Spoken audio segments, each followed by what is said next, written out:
Morning body checks are nonsense. If I can walk to my kitchen, I'm fine.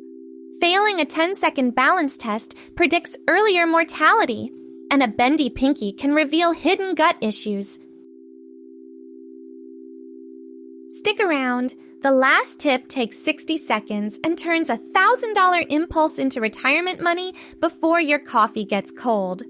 10 seconds predicts death. That sounds like astrology for feet.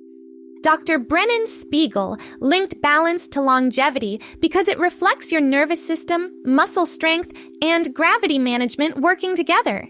Poor balance means those systems are degrading, and research correlates that with earlier death.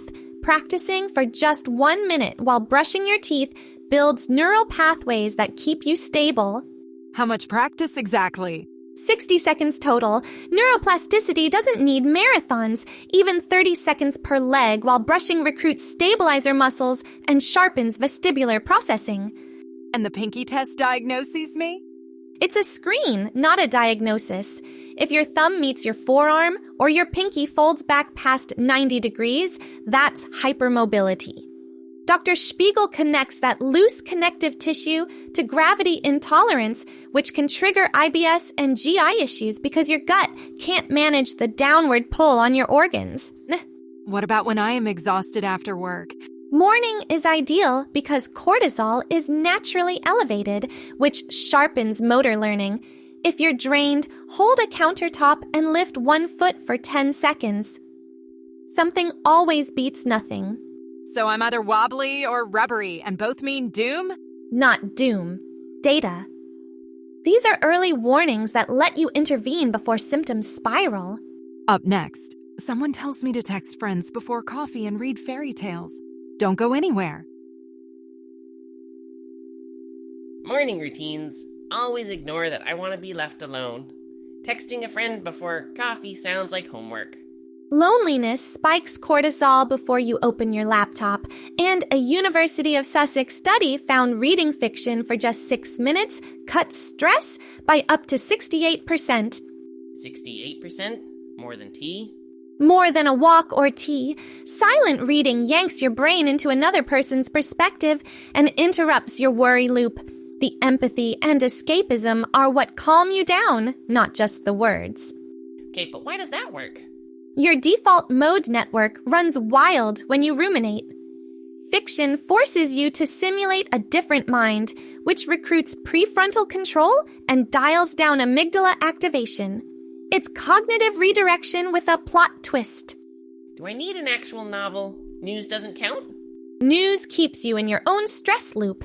Fiction specifically sparks empathy and escapism that calm you down, even a few pages before bed count. And if I only have 3 minutes? The study used 6, but the mechanism starts as soon as you engage narrative. 3 minutes beats 0. What about the friend thing? I don't have energy for small talk. When someone pops into your head, text them immediately. Don't file it away.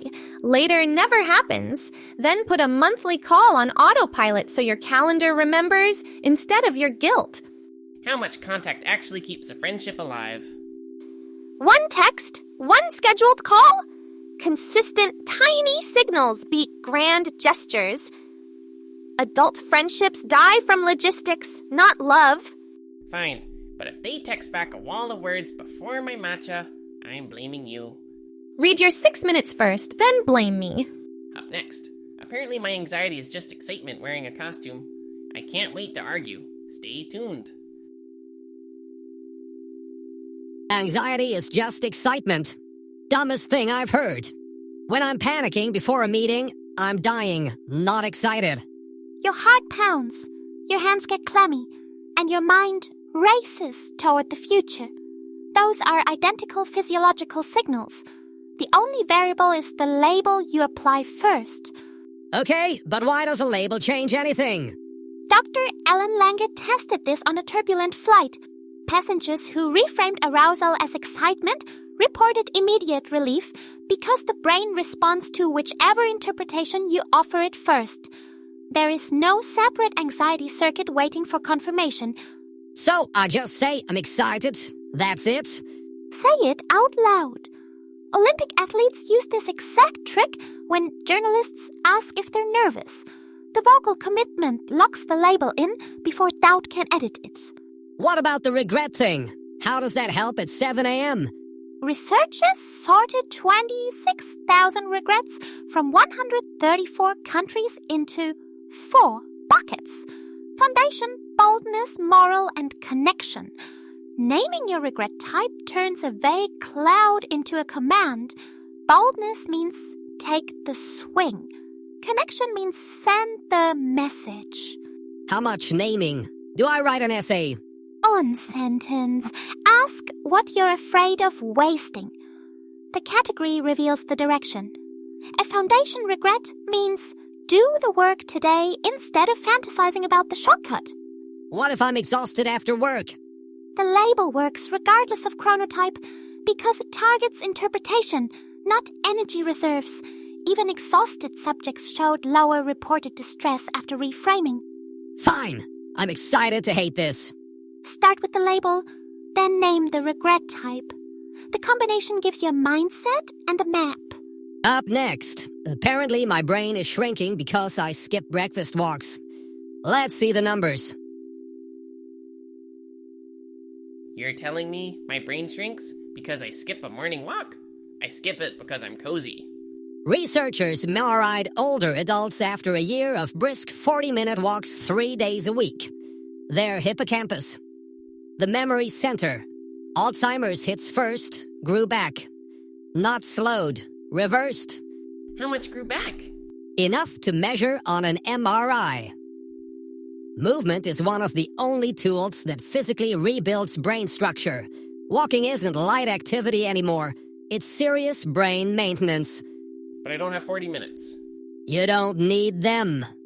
A study of 100,000 plus people found bumping from 2,000 to 4,000 steps. Drops mortality risk by 37%. That's one 20-minute walk. What about 5 minutes? Even 500 extra steps.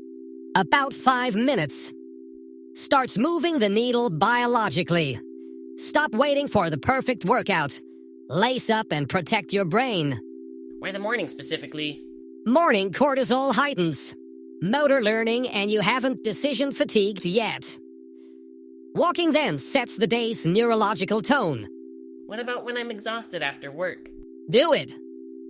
In the morning before the office drains you. The habit anchors to your rhythm, not your motivation. Is a slow stroll enough? Brisk is better, but any pace beats the couch.